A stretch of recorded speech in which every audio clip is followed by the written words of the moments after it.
안녕하세요, 이영입니다. 이번에 답사지는 지난번 동대문 흥인지문과 서대문 돈이문에 이은 남대문 숭례문입니다.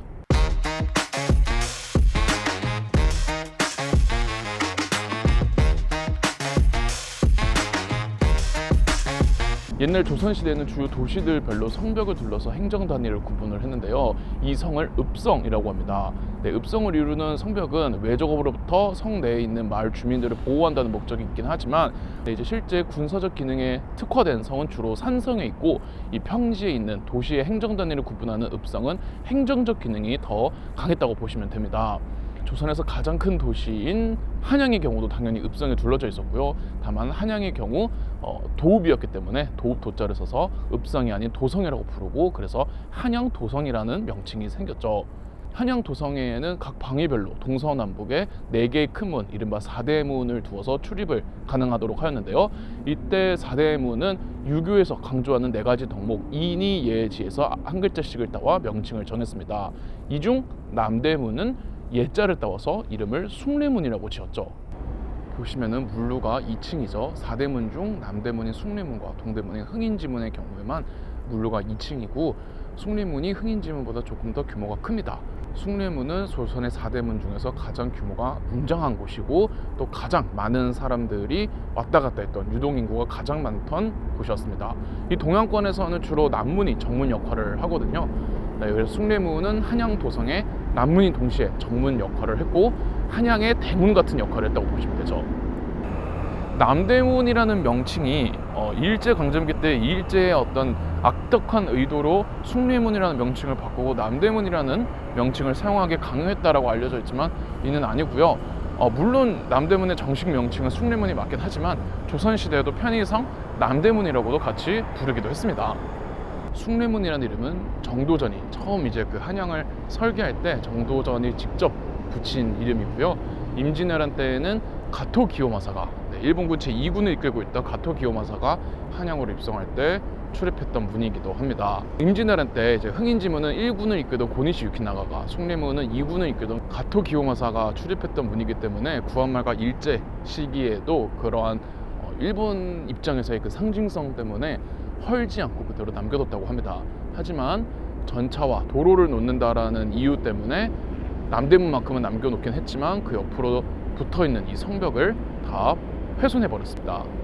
저 편액 글씨 참 멋있죠? 잘 썼고, 저 글씨를 쓴 사람은 태종 이방원의 첫째 아들이자 세종대왕의 친형인 양녕대군의 친필 편액으로 알려져 있습니다. 양녕대군의 성격은 괴차반이었는데 양녕대군의 서예와 문장력은 신묘한 경지에 이르렀다는 기록이 있습니다.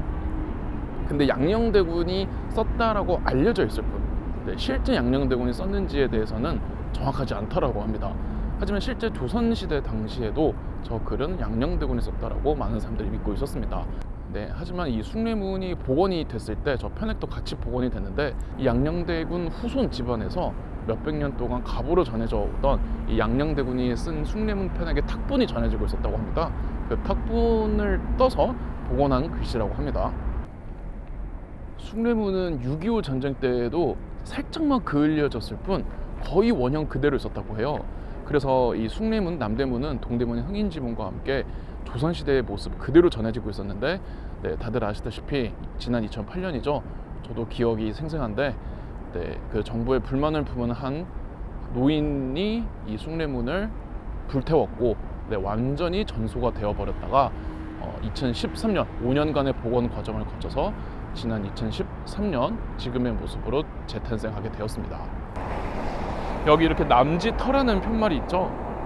원래 이 남대문 바깥에는 사람들이 잘 모르시는데 연못이 있었습니다. 큼지막하게. 그 연못을 남지라고 불렀고요. 그런데 구한 말에 일제가 도로와 전차 깐다고 성벽을 헐어버릴 때 그 연못도, 남지라고 부르던 연못도 매립해 버렸습니다.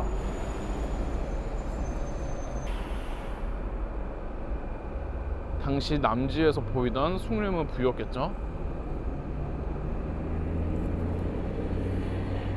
여기가 다 연못이었던 겁니다.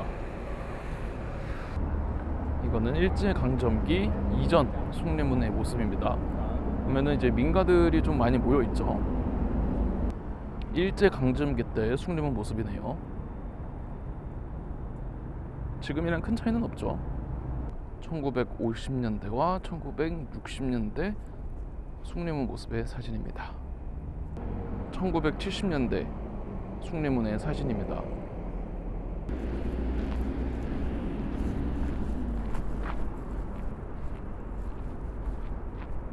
여기는 이제 숭례문 바깥입니다. 바깥.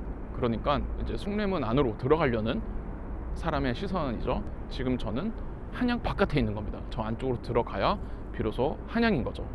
지금 보시는 것처럼 이 숭례문은 누구나 다 왔다 갔다 할 수가 있습니다. 저도 한번 들어가 보도록 하겠습니다.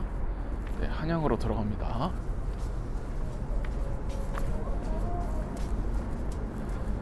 자, 천장에 용 그림이 있고요. 용 2마리가 있습니다.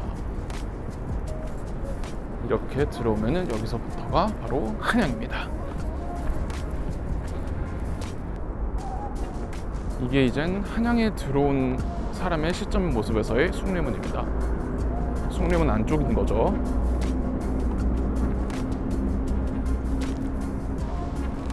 여기가 바로 옛날에 선해청이라는 관아가 있던 곳이었습니다. 정확히는 관아라기보다는 국가에서 관리하고 있던 국가재원청구죠. 저기 바로 이렇게 숭례문이 보이죠. 선해청은 조선의 15대 왕이었던 광해군 때 기존에 각 지방별로 특산물을 세금으로 바치는 공납을 폐지하고 대동미, 대동전, 대동포라고 하는 쌀, 동전, 옷감 등을 대신 납부하게 하는 이른바 대동법이라는 세금 제도를 실시하면서 그 대동미, 대동포, 대동전을 모으고 관리하던 곳이 선해청이었습니다. 조선 정부의 국가 재정을 가장 많이 보유하고 있던 곳이 바로 선해청이었고 조선 내 재원의 상당수의 비율을 차지하고 있던 게 선해청이었습니다. 그래서 조선의 대부분의 국가 예산은 이 선해청에서 나왔는데요. 그러다 보니까 이제 국가 공무원들한테 주는 월급 같은 것도 전부 다 선해청 돈에서 나갔습니다. 그러다가 이제 1882년이죠. 군인들에게 월급을 줘야 되는 선해청에서 선해청이 워낙 다른 기관에도 돈을 많이 빌려주고 이 돈이 나가는 출처가 많다 보니까 선해청이 19세기 중후반 되면은 만성 적자 지정을 겪게 되거든요. 그러다 보니까 이 공무원들한테도 월급을 제때 지급할 수가 없었습니다. 특히 군인들한테 월급을 거의 주지 않고 한 10몇 개월 동안을 월급을 주지 못했다고 하는데 이에 이제 불만을 품은 구식 군인들이 일으켰던 동기가 바로 이모군란이라는 사건이죠. 이모군란이 터지자 구식 군인들이 가장 먼저 들이닥쳤던 곳이 바로 여기 선해청이었습니다. 여기가 바로 이모군란이 처음으로 발생했던 곳입니다. 그러니까 선해청은 남대문 들어오자마자 남대문에서 한양으로 들어오자마자 보이는 곳에 있었던 거죠. 이곳 숭례문에서 일어났던 거대한 사건 중 하나가 바로 남대문 전투입니다. 구한말이었던 1907년 일제 통감부는 대한제국의 군대인 대한제국군을 해산한다는 조치를 취했습니다. 당연히 대한제국군은 가만히 앉아서 해산당할 리 없었겠죠. 대한제국군 시위대 중 1연대 1대대와 2연대 1대대 두 개의 대대가 이 일제에 저항하기로 하는데요. 이 두 개의 대대는 무기고를 가서 무장을 한 뒤에 이곳 남대문에서 일제군과 시가전을 벌이게 됩니다. 이 전투가 바로 남대문 전투인데요. 대한제국군 2개 대대는 굉장히 잘 싸웠습니다. 맹공을 퍼부으면서 몇 차례에 걸쳐서 일제의 공격을 다 막아냈는데 성공을 하지만 결국에는 화력 열세로 특히나 이제 일본군 같은 경우는 게틀링건까지 보유하고 있어서 하지만 우리 대한제국군은 탄약도 바닥이 난 상태였거든요. 결국 1연대 1대대와 2연대 1대대의 병영이 함락이 되면서 남대문 전투는 대한제국군이 패배를 하고 대한제국군은 완전히 해산되게 되었죠. 하지만 이 남대문 전투에서 살아남았던 대한제국군은 그대로 전국 각지로 흩어져서 의병에 참가를 하면서 이른바 정미의병이 일어나게 됩니다. 네, 지난 2008년 숭례문은 전소가 돼서 완전히 사라졌다가 2013년 지금의 모습으로 완전히 새 단장을 해서 저희 앞에 찾아왔습니다. 이때 이 지금의 숭례문은 옛날 그 조선시대의 숭례문의 모습이 아니라 복원돼 것이다 보니까 국보 1호를 바꿔야 된다라는 논란이 있었던 거 여러분 다들 기억나시죠? 이에 대해서 건축가 유현준 교수님은 책에서 이런 말씀을 하셨습니다. 이러한 논란은 숭례문의 소프트웨어가 아닌 너무 하드웨어만 집중한 것이 아니냐는 건데요. 저희가 집중해야 되는 거는 이 숭례문의 하드웨어, 그러니까 이 물리적 이 외형 모습뿐만이 아니라 그 속에 담겨 있는 소프트웨어, 그 당시 조선시대 사람들이 그 당시 가지고 있던 최고의 구축 기술로 만들었던 그 디자인과 그 정신과 그 기술이라고 하는데, 그래서 유현준 교수님은 숭례문 같은 이런 건축 유산들은 계속 재료가 교체되고 복원되면서 사용을 하는 게 맞다라고 얘기를 하십니다. 저도 100% 동의를 하고요. 이렇게 지금까지도 사람들이 숭례문을 자유롭게 드나들면서 교통로로 이용한다라는 것이 그 조선시대 당시의 그 정신을 이어받는 것이라고 저도 생각을 하고 있고, 이 숭례문의 이 외형적 모습뿐만 아니라 이 숭례문에 담겨있는 역사적 의미에 좀 더 집중을 해봐야 되는 것이 아닌가 싶습니다. 국보 1호는 역시 숭례문이죠. 다들 아시다시피 숭례문 근처에는 서울역이 있죠. 그 서울역 구 역사까지 한번 보도록, 그럼 서울역으로 이동해 보도록 하겠습니다.